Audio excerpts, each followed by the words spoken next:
குரு கடாட்சம் குருவர்கள் உண்டாகட்டும். மீண்டும் ஒரு நல்ல காணொலியில் உங்களெல்லாம் சந்திக்கிறதுல மகிழ்ச்சி. என்ன அப்படின்னா, இந்த எண்ணங்களை பற்றி நீங்கள் என்ன நினைக்கிறீங்க? இந்த தாட்ஸ் எப்பயுமே உள்ளே ஓடிக்கிட்டே இருக்குது. ஏதாவது ஒரு ப்ராசஸ், ஏதாவது ஒன்று உள்ளுக்குள்ளார போட்டு என்னுடைய மனசு எப்பயுமே மென்னுக்கிட்டே இருக்குது. அது மென்று என்னை கம்ப்ளீட்டாக ஒரு லோ ஃப்ரீக்வன்சிக்குள்ளே இழுத்துட்டு போகுது அப்படின்ற ஒரு விதமான ஒரு மன அழுத்தமும் ஒரு ஸ்ட்ரெஸ்ஸும் டிப்ரெஷனும் வெளியே சொல்லவே முடியாத விஷயங்கள் ஆண்களை விட பெண்களுக்கு ரொம்ப ரொம்ப ரொம்ப இன்றைய காலகட்டங்களில் அதிகமாக இருக்குது. அதுக்குன்னு ஆண்களுக்கு இல்லைன்னு நான் சொல்ல வரல, ஆண்களும் இதில் உட்படுவீர்கள். என்ன விஷயம் அப்படின்னா, அப்போ இந்த மாதிரி ஒரு நெகட்டிவான தாட்லேருந்து எப்படி வெளியே வர்றது?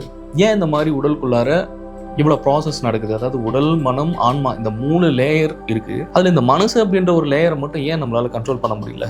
ஏன் உங்களால் கட்டுக்கு கொண்டு வர முடியல அப்படின்ற, அது எப்படிலாம் நீங்கள் தன்வசப்படுத்த முடியும், எப்படி மைண்டை உங்களால் கண்ட்ரோல் பண்ண முடியும் அப்படின்ற ஒரு எளிமையான வழியை பற்றி நான் தெளிவாக சொல்கிறேன். ஏன்னா மனசு என்னன்னா முழுக்க ஒரு சிலந்தி வலை மாதிரின்னு வச்சுக்கோங்களேன். அதை அவுத்து விட்டிங்கன்னா கம்ப்ளீட்டாக போயிட்டு பிரபஞ்சத்தில் இருக்கிற எல்லா கர்மாவையும் போய் கட்டி கொண்டு வந்துடும். இதுதான் மனசோட வேலை. ஏன்னா ஒவ்வொருவரும் எடுத்திருக்கிற பிறப்புகள் அப்படி, ஒவ்வொரு ஆன்மாவுமே இங்கே பிறப்பெடுத்து வரும்போது முந்தைய ஜென்மங்கள் அந்த மாதிரியான பல விதமான கர்மாக்கள், பல லட்சம் கோடி ஜென்மங்கள் ஒவ்வொரு ஆன்மாக்களும் எடுக்கும் பொழுது இந்த ஆன்மா முழுவதும் இந்த மாதிரியான கர்ம வினைகளை கொண்டு வந்துடும் போது அது எப்படி பிரபஞ்சத்திற்கும் உங்களுக்கும் தொடர்பு ஏற்பட்டு கர்மாக்கள் செயல்படுது அப்படின்னா, உங்களுடைய ஒவ்வொருவருடைய எண்ணம் தான் அதுக்கு முக்கியமாகவும் முதன்மையானவும் ஒரு காரணமாக அமையும். ஏன்னா ஒவ்வொரு தாட்டுமே, நீங்க நல்லா பாருங்க, ஒவ்வொரு தாட்டுமே ஒரு செயல் வடிவமாக இங்க மாற ஆரம்பிக்கும். ஃபார் எக்ஸாம்பிள், உங்களுக்கு பசிக்குது அப்படின்னா அது ஒரு தாட். உங்களுக்கு ஒரு செயலை செய்யணும், நான் இந்த மாதிரி ஒன்று படிக்கணும்னாலும் அதுவும் ஒரு தாட். நீங்கள் பைக்கோ காரோ எடுத்துக்கிட்டு ஒரு லாங் ஜேர்னி, ஒரு டிராவல் போகணும் அப்படின்னாலும் அதுவும் ஒரு தாட் தான். இப்படி ஒவ்வொரு செயல்களுமே ஒவ்வொரு விதமான விளைவுகளை உங்களுக்கு கொண்டு கொடுத்துக்கிட்டே இருக்கும். ஆனால் அதுக்குண்டான பலன் என்ன அப்படின்றது உங்களால் அறிய முடியாது. ஏன்னா அங்கே தான் ஒவ்வொருவருடைய விதி அப்படிங்கிறது வேலை செய்ய ஆரம்பிச்சிடும். ஸோ விதின்றது சாதாரண ஒரு விஷயம் கிடையாது.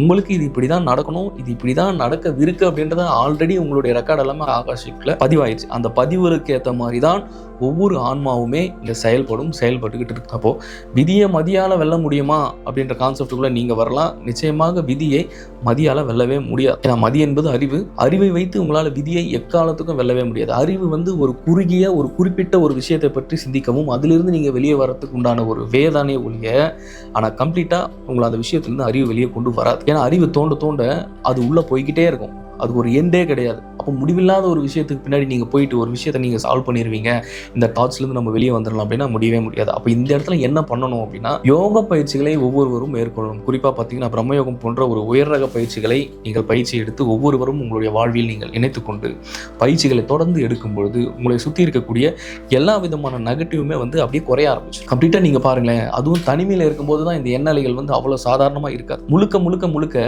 மனசு ரொம்ப ஒரு லோவாக போயிடும். இருக்கிற எல்லா பிரச்சனையும் கொண்டு போடும். அதாவது கடன் பிரச்சனை, வீட்டு பிரச்சனை, வெளியில் ஆஃபீஸ் பிரச்சனை, இப்படி கணவன் மனைவி பிரச்சனை, இந்த உறவுகளில் பிரச்சனை, இந்த மாதிரியான பிரச்சனைகளை பற்றி மட்டுமே திங்க் பண்ணிட்டு இருந்தால் எங்கிருந்து உங்களுடைய வாழ்க்கை மாறும்? சரி, அந்த மாதிரி தாட்லேருந்து நீங்கள் வெளியே வரணும்னு நினைச்சாலும் ஏன் திரும்ப உள்ளுக்குள்ளார உங்களுக்கு அதே தாட் ஓடிட்டு இருக்கு? ஃபார் எக்ஸாம்பிள் பாருங்க, உங்களுக்கும் உங்களுடைய கணவருக்கும் பிரச்சனைன்னு வைங்க. நீங்கள் தனியாக இருக்கும்பொழுது வேற ஒரு புதுவிதமான ஒரு தாட்ஸை உங்களுடைய மைண்ட் அப்சர்வ் பண்ணது கொண்டு வராது. ஏன்னா உங்களுடைய மனம் முழுக்க அப்போ என்ன செயல் நடந்திருக்கு, என்னுடைய கணவர்கிட்ட நான் சண்டை போட்டிருக்கேன், என்னோட மனைவி கிட்ட நான் சண்டை போட்டிருக்கேன். அப்போ அதை பற்றி நீங்கள் ஓவரா திங்க் பண்ண என்ன ஆகும்னா, அது கர்மாவா செயல்பட்டு உங்களுடைய வாழ்நாளில் இருக்கக்கூடிய நேரத்தை குறைச்சிடும். இதுதான் மாயையோட வேலை, இதுதான் கர்மாவோட வேலை.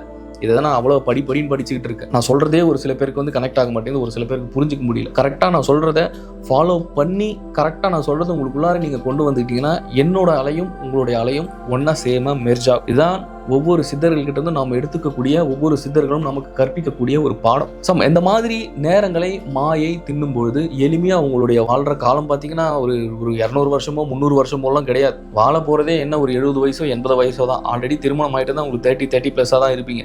அப்போ வாழ்கிற நாட்கள் எவ்வளோன்னு ஒரு நொடி கணக்கு போட்டு பாருங்க. எப்போ வேணால் இங்கேருந்து போயிடலாம். அப்போ எப்போ வேணால் இங்கேருந்து போயிடலாம் அப்படின்னும் போது அப்போ நீங்கள் இங்கே வாழக்கூடிய சூழலும் இங்கே இருக்கக்கூடிய சூழலையும் நீங்கள் எப்படி கொண்டாடணும், எப்படி இந்த மாதிரி தேவையில்லாத செயல்களை, இந்த மாதிரி நெகட்டிவ் தாட்ஸ்லேருந்து வெளியே வரணுன்றது கொஞ்சம் திங்க் பண்ணி பாருங்களேன்.